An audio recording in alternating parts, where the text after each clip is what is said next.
இது பெருந்தலைவர் காமராஜரின் கதை.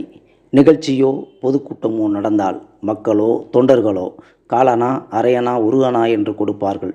அதை வாங்கி பையில் போட்டுக்கொள்வார் காமராஜர். சென்னை வந்ததும் பார்ப்பார், 5 ரூபாய் 8 ரூபாய் என்று சேர்ந்திருக்கும். அப்படியே கொண்டு போய் தன் நண்பரான இந்து பத்திரிகை முதலாளி கஸ்தூரி ரங்கனிடம் கொடுத்து விடுவார். நீண்ட காலம் அப்படி நீடித்தது. ஒருமுறை இந்து கஸ்தூரி ரங்கன் அவர்களுக்கு உடல்நிலை மோசமாகிவிட்டது. பிழைப்போமா என்பதில் அவருக்கே சந்தேகம். காமராஜரை அழைத்தார். நான் சாகும்போது கடன்காரனாக சாக விரும்பவில்லை, பணத்தை உம்மிடமே ஒப்படைத்து விடத்தான் அழைத்தேன் என்றார். பெருந்தலைவர் காமராஜருக்கு கண் கலங்கி போனது. அப்படி ஏதும் நடக்காது, நீங்கள் நல்லபடியாக எழுந்து நிற்பீர்கள், கவலைப்பட வேண்டாம். இந்த பணத்திற்காகத்தான் வரச் சொன்னீர் என தெரிந்திருந்தால் நான் வந்திருக்கவே மாட்டேன் என்றார். சரி, எத்தனை வருடம் எவ்வளவு தொகையை கொடுத்து வந்தீர் என்பதாவது உங்களுக்கு ஞாபகம் இருக்கா என்று கேட்டார். அதெல்லாம் எனக்கு தெரியாது என்றார் காமராஜர். வீட்டில் உள்ளவர்களை அந்த நோட்டு புத்தகத்தை எடுத்து வரச் சொன்னார். தேதி வாரியாக எழுதி வைத்திருந்ததை காட்டி, இத்தனை ஆண்டுகள் இவ்வளவு தொகை இருக்கிறது என்று கூறியதோடு, எனக்கு ஏதாவது ஒன்று நடந்துவிட்டால் பணத்தை காமராஜரிடம் ஒப்படைத்து விடுங்கள் என்றும் வீட்டில் உள்ளவரிடம் கூறியிருந்தார். பிறகு காமராஜர் நினைப்பைப் போலவே கஸ்தூரி ரங்கன் குணமாகி நல்லபடியாக எழுந்தார். வழக்கம் போலவே ஒருமுறை இருவரும் சந்தித்து பேசி கொண்டிருந்தார்கள்.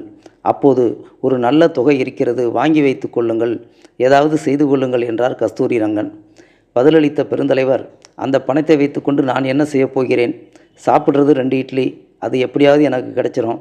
எனக்கு எதற்கு பணம் என்று யோசித்தவர், ஒன்று செய்யுங்கள் ஐயரே, உங்கள் கையாலேயே ஒரு இடத்தை வாங்கி கொடுங்கள் என்றார். கஸ்தூரி ரங்கனுக்கு மகிழ்ச்சி. இடத்தையாவது கேட்டாரே என்று அலைந்து பிடித்து ஒரு பெரிய நிலத்தை பார்த்தார். விலை பேசினார்.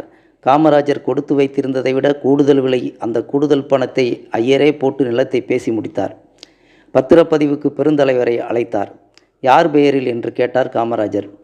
பெயரில்தான் என்ற பதிலை கேட்டு அலறிய காமராஜர், எனக்கு எதற்கு காசு பணம் சொத்து எல்லாம்? நானா சம்பாதிச்சேன்? மக்கள் கொடுத்த காசு, என் பெயரில் வேண்டாம் என்றார். எவ்வளவு கூறியும் கேட்கவில்லை. கடைசியில் காமராஜர் சொன்னபடியே கட்சியின் பெயரில் இடம் பத்திரப்பதிவு செய்யப்பட்டது. அந்த இடம்தான் இன்று அண்ணா சாலையில் உள்ள தேனாம்பேட்டை காங்கிரஸ் கட்சி மைதானமும் பெரிய காமராஜர் அரங்கமும். கோடி கோடியான மதிப்பில் சொத்து. யார் யாரோ எப்படியெல்லாமோ அனுபவிக்கிறார்கள். அந்த பெருந்தலைவர் இறந்தபோது கூட அவர் வாங்கிய இடத்தில் அடக்கம் செய்யப்படவில்லை. கிண்டியில் பொது இடத்தில் பொது சொத்தாகவே அடக்கம் செய்யப்பட்டார். தலைவர்கள் எப்படியெல்லாம் இருந்திருக்கிறார்கள் பாருங்கள்.